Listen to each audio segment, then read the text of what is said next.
When we think about famous artists or painters, we have names like Da Vinci, Picasso, Van Gogh, Monet, or even Salvador Dali in our head. But have you ever heard about Rosa Bonheur? In her time, she was just as famous, or maybe even more so.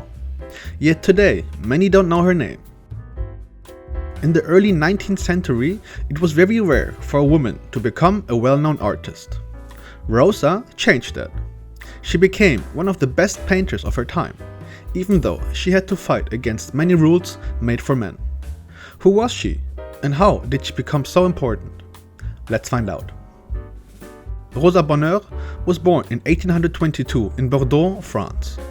Her father was a painter and believed that girls should be allowed to learn and grow just like boys. Her mother was a piano teacher. Rosa and her brothers and sisters all became artists, and even as a child, she was great at drawing animals. She wanted to learn everything she could. Rosa copied famous paintings at the Louvre and studied how animals moved. She even studied animal bones and muscles so her drawings would look real. This made her art stand out from others. In 1853, she would show the world her biggest painting, The Horse Fair. It showed horses running around at a market in Paris, and people were amazed. Even Queen Victoria liked it. This painting made Rosa famous around the world. It was full of movement, strength, and also detail.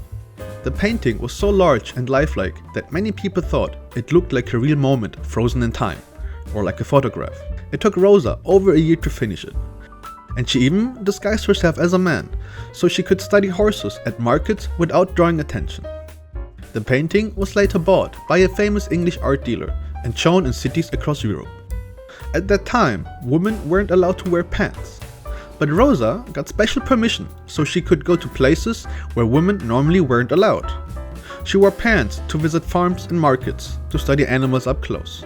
And people thought this was strange, but she didn't care. She believed that if you wanted to be a great artist, you had to observe things closely, even if it meant breaking the rules. Her courage helped open doors for other women in the future. Rosa didn't stop with one famous painting. She made others, like Plowing in the Nivernais, which showed oxen working in a field. The French government even paid her to paint it. The artwork showed the quiet strength of farm life, something many artists at that time ignored.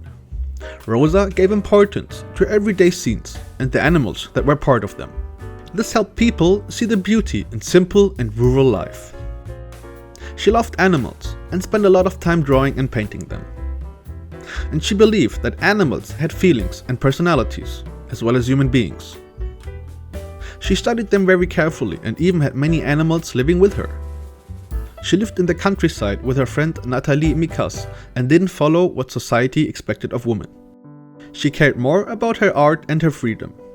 People who visited her home said it was full of life, creativity, and kindness.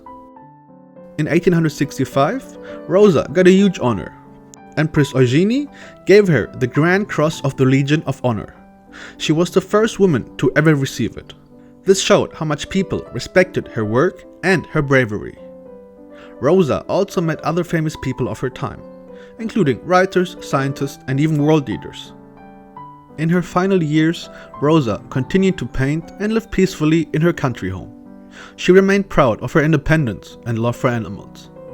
And after Nathalie Mikas passed away, Rosa found a new friend in American artist Anna Klumpke, who later also became her biographer. Rosa Bonheur passed away in 1899 at the age of 77, leaving behind a powerful history as one of the most respected artists of her time. She showed that women could be amazing artists. She followed her passion, broke the rules, and became a role model. And her paintings still inspire people all around the world today. So, what do you think about Rosa Bonheur? And have you ever seen one of her paintings? Or did you even heard about her before? Let us know in the comments. Also, which historical character would you like to see next? I hope you enjoyed this video and learned something new. Leave a like and a subscription if you haven't already. Until next time, and as always, this is HistoryCrafts, where history crafts itself.